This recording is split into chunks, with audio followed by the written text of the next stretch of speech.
Assalamualaikum warahmatullahi wabarakatuh. Pada kesempatan kali ini, kita akan membahas mengenai analisis isu instansi.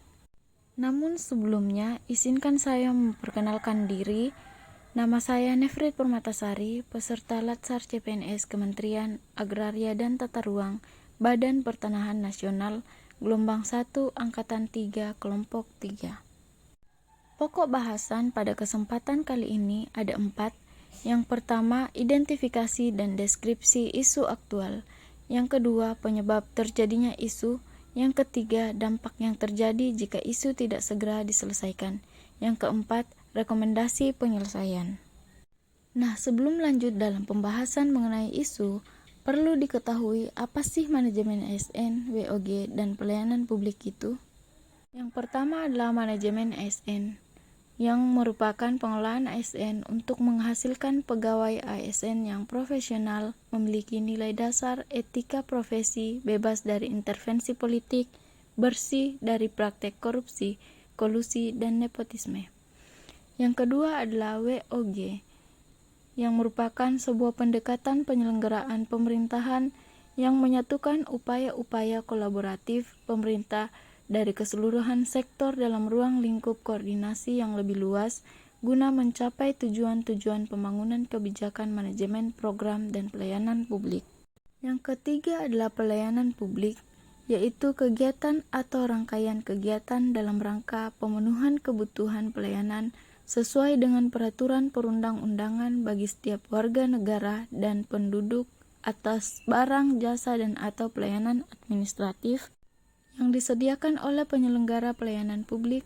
Maka pelayanan publik dapat disimpulkan sebagai pemberian layanan atau melayani keperluan orang atau masyarakat dan atau organisasi lain yang mempunyai kepentingan pada organisasi itu, sesuai dengan aturan pokok dan tata cara yang ditentukan dan ditunjukkan untuk memberikan kepuasan kepada penerima pelayanan.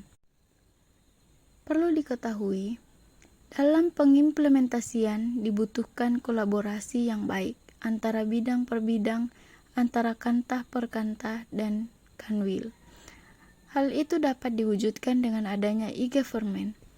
E-government adalah penggunaan teknologi informasi dan komunikasi dalam pelayanan publik untuk meningkatkan efektivitas pengelolaan pemerintah. E-government dapat menjembatani antar pemerintah dengan pemerintah, pemerintah dengan sektor bisnis, dan pemerintah dengan masyarakat.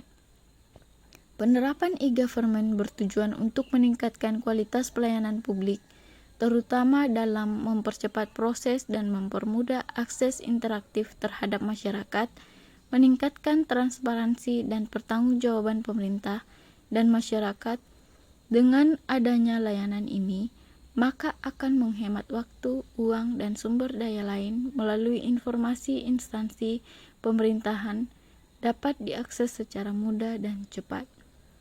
Berbicara tentang pelayanan publik sangat berkaitan erat dengan kehidupan kita sehari-hari. Dari tahun-tahun sebelumnya, keluhan terkait pelayanan publik semakin meningkat. Seiring berkembangnya teknologi informasi dan komunikasi, kebutuhan masyarakat semakin meningkat.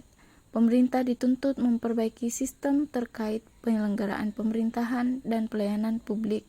Dalam hal ini adalah WOG dirasa penting untuk dilaksanakan. Kita masuk pada pokok bahasan yang pertama, yaitu isu di lingkungan kerja.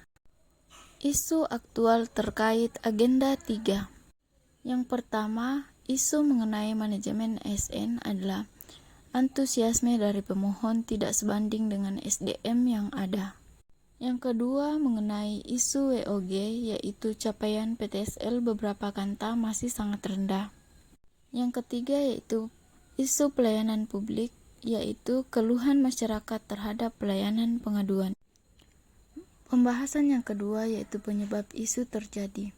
Yang pertama adalah kurangnya sosialisasi baik di lingkungan masyarakat maupun sosial media. Yang kedua, pengaduan yang dilakukan oleh masyarakat dilakukan pada Facebook, Instagram, atau aplikasi tidak resmi dari BPN. Yang ketiga, SDM yang ada lebih fokus ke satu arah terlebih dahulu sehingga menyebabkan yang lain sulit ditangani. Yang keempat, SDM yang ada mengerjakan di luar tugas dan fungsinya. Berikut adalah contoh data PTSL. Terdapat beberapa kanta yang memiliki persentase realisasi SHT masih sangat rendah dan masih jauh dari target SHT yang dibuat. Penyebab masih rendahnya pencapaian target SHT ada dua. Yang pertama, fisik atau lapangan, yaitu tanah masih sengketa. Tanah ternyata telah bersertifikat, calon K1 menjadi keempat. Medan yang sulit dicapai berimbas pada capaian target per hari. Sinyal sulit di lapangan, alat bermasalah. Penyebab yang kedua yaitu yuridis. Masyarakat tidak antusias dengan pembuatan sertifikat. Tidak lengkapnya persyaratan pembuatan sertifikat, sehingga belum bisa untuk diproses dan menyebabkan terjadinya tunggakan di kanta. Dari contoh di atas, dapat kita lihat bahwa masih ada keterlambatan dalam memberi tanggapan pengaduan terhadap masyarakat. Pembahasan yang ketiga yaitu dampak yang terjadi jika isu tidak segera diselesaikan. Yang pertama yaitu minat pemohon berkurang karena lamanya penyelesaian permohonan. Yang kedua, bisa menyebabkan tunggakan pekerjaan apabila hanya fokus ke satu bagian saja.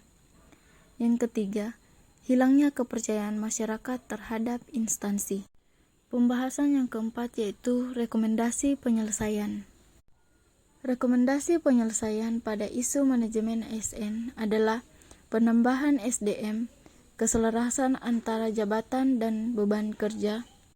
Perlu dilakukan pendataan terhadap pegawai yang ada mengenai tugas pokok dan fungsinya. Rekomendasi penyelesaian pada isu pelayanan publik yaitu sosialisasi lebih sering melalui media sosial dan pamflet.